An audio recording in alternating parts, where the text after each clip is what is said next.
Woosah. I gotta take a little woosah moment. I'm meeting a lot of resistance trying to make this video right now, and I don't know why, but everything I'm trying to do right now is just going off the rails, but that's okay. How y'all doing? Speaking of going off the rails, everything's too expensive, dude. I don't get it. I don't get how you guys are supporting families. I don't get how you're doing anything. I went to Sonic earlier to go get a burger.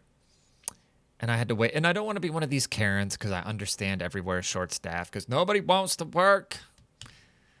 And I don't blame them. Oh, of course, is my curbside delivery ready yet? Oh, wow. Let's put this on D&D. Not Dungeons and Dragons. Speaking of, how much do you fucking hate nerds, you know? I don't like how nerds think they're smarter than people just because you're into dragons and fantasy stuff, you know? Like, oh, it takes more mental capacity to remember all the Pokemon's names. Shut up, dude. Nobody cares. Go work in the oil fields or something, dude. But yeah, speaking of, everything's just gotten way too expensive. It was $17 for over. Let's see, what did I tell you? What did I tell you about the resistance of this episode, bro? You think I'm going to cut that out? What a shit show, bro. What a fucking shit show. This is the worst podcast ever. This is like God trying to intervene. This is God trying to be like, hey, bro, stop spewing all this hatred and go follow your dreams of becoming a police officer. Is this broken now? What's going on, dude? Just let me record this dumb shit. I don't even want to do this right now. Is that bad to say? Is that... Oh, my Lord. The struggle. Okay. We made it. Dude, the resistance I'm having trying to do this. First, my notes, I get on my laptop, and none of my notes are on my laptop that I put in my phone. And it says, oh, your iCloud is full. I've been using the same thing for years. And now, like right when I want to do this before I go pick up my grocery curbside, right? I'm like, oh, well, let me record this episode really quick. And then I hop on the computer, and the audio's not syncing. And then I'm like, okay, everything's finally. So I sit down, I start talking, recording the audio, and I realize, oh, the camera's not even going. And then the mic falls down, but that's okay, dude. You're here for this shit show. Yeah, stuff's too expensive, bro. I don't blame you girls for putting your buttholes on the internet for $4.99. Because if I could, I would, to be honest with you. I mean, here's the thing. If I were to do that, it's like being a guy, you can't get a face tattoo and then get mad that you're not going to get a job as a lawyer, right? See, women want to have everything. They want to put their butthole on the internet for $4.99. And then they're like, oh, well, I want a good man. I want this and that. And then this never settle. This never settle sentiment is what's destroying the world because we're all flawed. And I'm not even trying to like trash, you know, I'm not trying to do some like red pill thing, but like this whole mentality, this like, because everybody does it. There's, oh, never settle, never settle. You know, I don't think you should settle, but you should be able to make some compromises. You're not going to meet some perfect person. It doesn't exist. Nothing's going to be perfect. You're never going to have a perfect job. You're never going to have a perfect car. The car is going to get old. You're never going to have the perfect relationship. The person's going to eventually do some things where it's either going to be shortcomings or they're going to do too much. Now, personally, I would choose a person with some shortcomings than somebody that's extra. Because this is one thing I've realized is what drives me the most crazy in this world is people being extra and they be doing too much in every realm, whether it's at work, whether it's in relationships, whether it's friendships. It's just like, everybody just tone it down a little bit, you know? We all be doing too much. But yeah, this don't settle mentality, you know? It's like never settle. Well, not to be mean, but oh, I don't know. There's enough content shitting on women, being like, oh, what do you bring to the table? But really, like, you know, don't. And it goes for guys too. You think you're always gonna find, like, oh, I just need to wait. I just need to wait. And I'm guilty of this. I'm like, why would I settle down now when I have this idea of who I'm gonna be and my options that I'm gonna have, this and that? But that's kind of corny. Um, Although you do kind of feel like that window. Um, I don't know, that window as you get in like your mid 30s, that window just kind of closes because the whole idea of like growing up with somebody and getting old. Plus in your mid 30s, like if you stay single through your mid 30s, you realize just like as a guy how easy dating is. But then the idea of it's just different when you meet somebody when you're like 25 and you go through these stages of life with them versus like in your 30s, you're already all both of you are just kind of like emotionally and physically ran through where like at this point in my life, I don't think I would ever have a wedding. I have zero interest in having my own wedding. I love going to weddings, but I feel like weddings are a young person thing and prenups are people in their 30s thing. Like if you get a prenup when you're 24, that's corny. Now, if you have a huge, extravagant, over-the-top wedding when you're 35, I think that's a little corny, At this point, people have kids and shit to do. But, to each their own, bro. I would do it, I guess. I don't like being the center of attention like that. And I don't think the wedding really is about the guy necessarily, but it did kind of make me sad because one of my best friends, Fat Sack, he had his like unofficial wedding yesterday. And it's weird because I was getting pictures and videos from my friends back home. And one, it made me realize I haven't been home in like 4 years or something. I mean, I went home for 4th of July for a couple days, like 2 years ago. But it was weird because I saw a lot of my friends, a lot of them who were wild boys growing up with their kids. And then like the new generation of the kids playing together. It really like, it put things into perspective for me because the last gathering I can think of where we were all together was Fat Sack's graduation party. And then at Fat Sack's graduation party was like all the parents when we were, these high school kids, like fresh out of high school. So then all the parents were there who all known us and they know each other. And then, we were hanging out, sneaking beers and shit, getting fucked up. And then now the next like big gathering where everybody was together that I can think of, which I unfortunately wasn't able to make it to, now all my friends' kids were hanging out together. And it's, I don't know, man. It's, you see how the pages turn, You see how the pages turn in life and you just got to roll with them punches, I guess. But, it's a beautiful thing. And I need to have some kids because the weird egomaniac in me and my own narcissistic reasons, I want to be young enough to where my kids remember kind of having a cool dad. Like I remember my cousin Jarrett was born when my uncle, I think he was 40.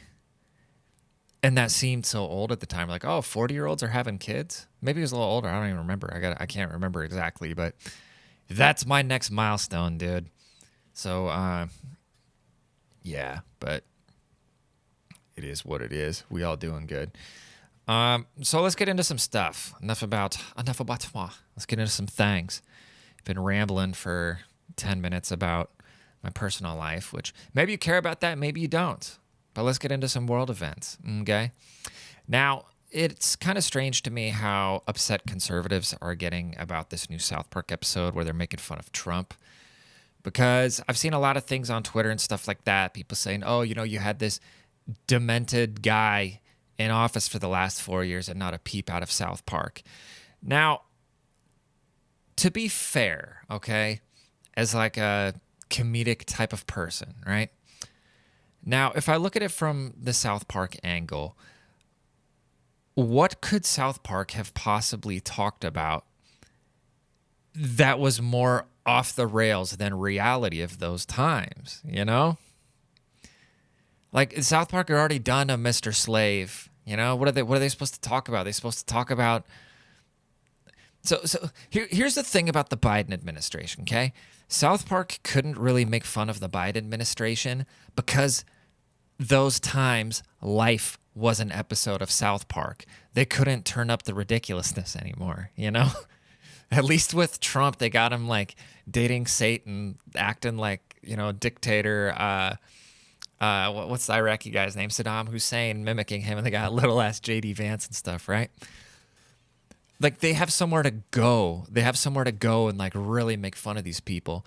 With Biden, what are you gonna do? Make a completely demented guy who's getting ushered around by the Easter Bunny? You can't do that in South Park because that was happening in real life. You can't make fun of the administration. What, do you have a press secretary that can't put two words together? Well, we're gonna circle back. Like these were South Park sketches IRL. A baggage twink, a guy who has access to nuclear waste stealing backpacks at the airport. Come on, dude. Trans tits on the White House lawn.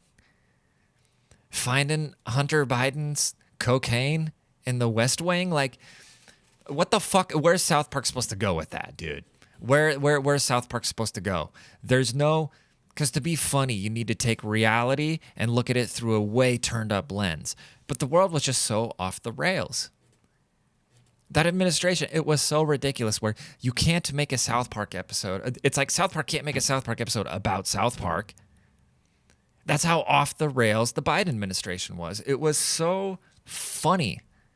And I kind of miss it, cackling Kamala getting up there and being like, oh, what's your favorite sandwich? She'd be like, well, sandwiches are a staple in America. What are you going to do with that, There's no room to go. Yeah. Fucking, I don't know, man. So when I first started doing this social media stuff, right? Like I never planned on making any sort of like political type content. And I still don't consider myself that type of guy.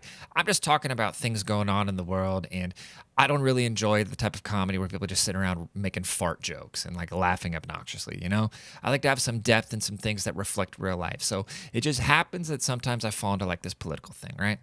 So I knew when all this woke shit was bubbling up, especially growing up in Seattle, I knew as a lifelong Democrat, I would look at that and I'd be like, you know what? I don't really like this. This is really funny. This is really ridiculous. I like making fun of this. So I kind of got embraced by like the right-wing crowd, right? And that's not a space where I necessarily ever saw myself being in because as I was younger, I was kind of an SJW, Not the way it is now, but I was straight up like I didn't like conservatives. And as you get older, I think you naturally just become a little bit more, you want to conserve the things you've worked for and the traditions that you're used to, and you kind of see the decay in the world, and you kind of, like when I see a 35-year-old liberal male, I'm kind of like, what the fuck's this guy's problem? But as that world, right, as like the quote right-wing world started to kind of embrace me and some of my stuff was getting a little bit of traction and I was meeting people, I never 1000% felt comfortable in that world. Like something always just felt off and it didn't quite feel like me because, like I said, I've always been like a very forward thinking, I don't want to use the word liberal because there's a certain connotation with that, but realistically speaking, I've always been a very, by definition, liberal guy. So to get embraced by like the right-wing social media space was kind of a weird thing for me because like I said, I just didn't think of myself that way. I felt like I got pushed that way by default, right? And it's kind of funny how just a lot of things are coming to the surface now that the woke shit has been defeated, right? Now that all the weird woke shit, like all these right-wing people were great allies in defeating the crazy woke lefty shit, right? But I never 1000% felt comfortable over there because something just always felt off, And I didn't know what it was, and I just appreciated any sort of like friendships and tractions, anything that I was getting, or anybody giving a shit about what I was saying to begin with, right? But as it turns out now, it's like all like the Turning Point, PragerU, like the Blaze, all these like young conservative type organizations of where you usually think like, oh, these are like funny, attractive, nice people. I mean, the sad reality is it's all like APAC propaganda, And I never knew what that thing was. I never knew why this didn't feel right because there were certain things, especially like during the COVID era.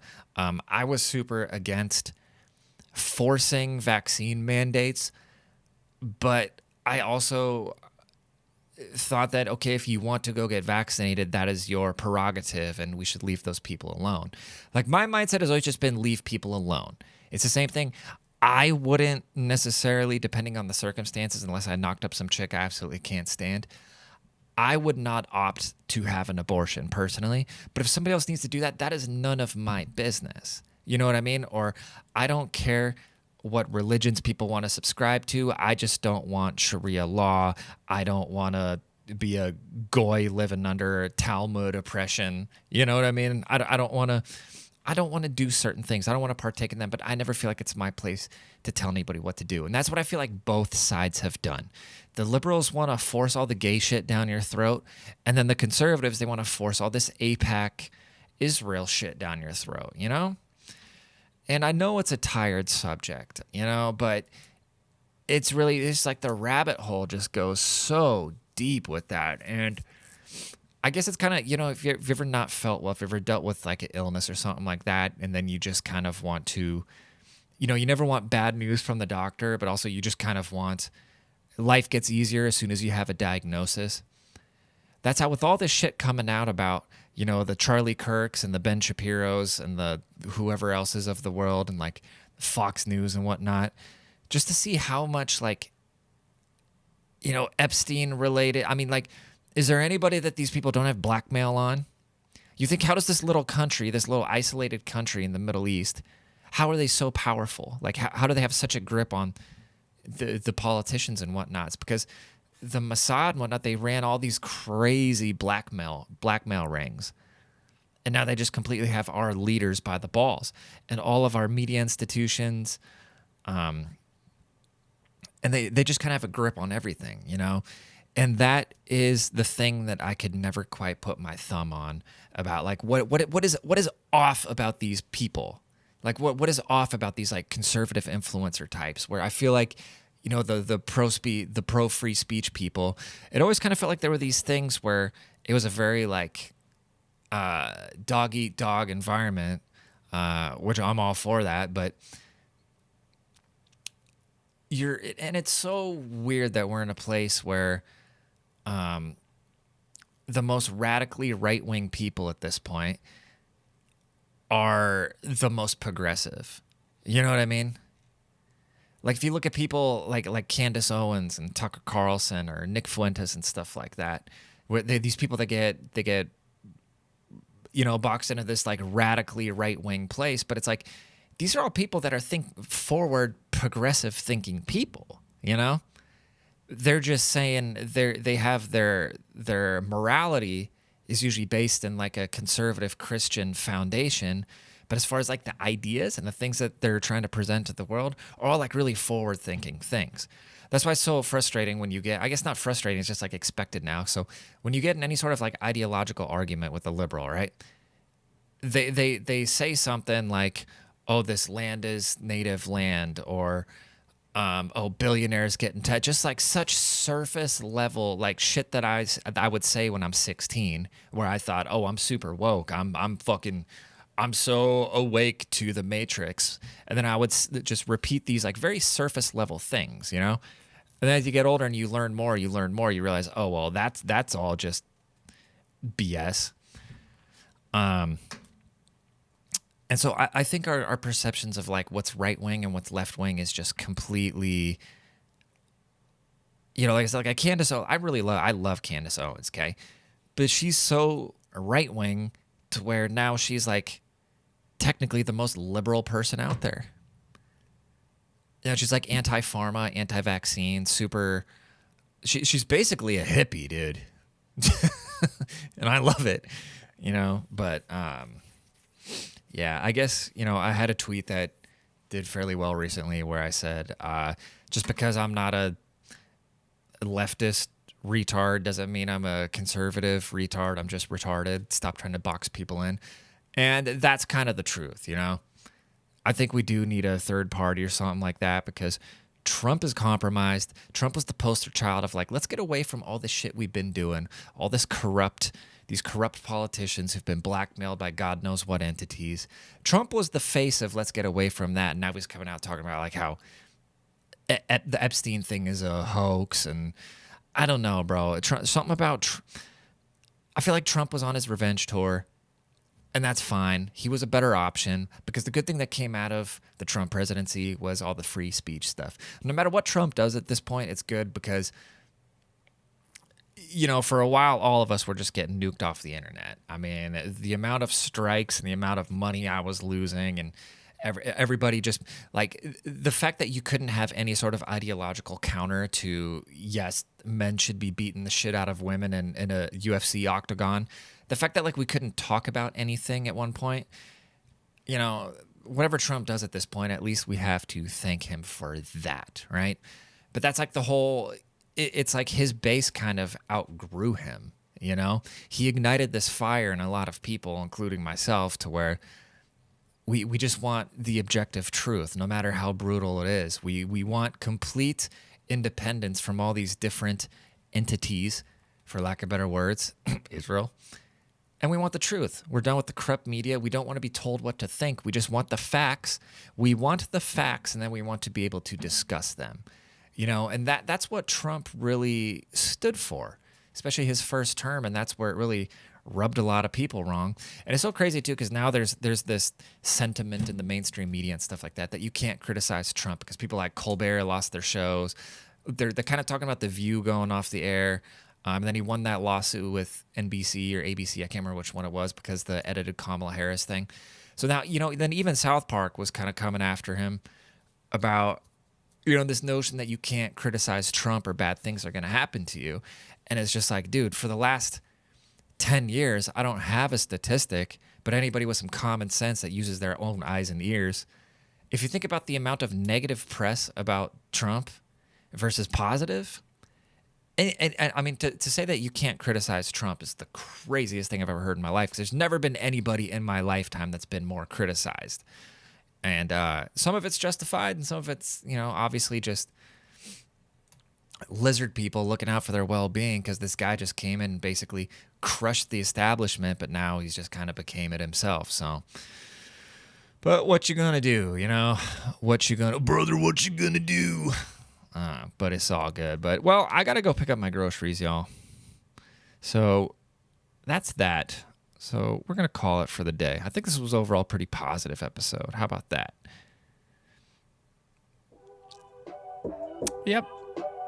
I think we are, I think we're good. So I'll talk to y'all later. Deuces. Adios. Please like the video, sub to the channel.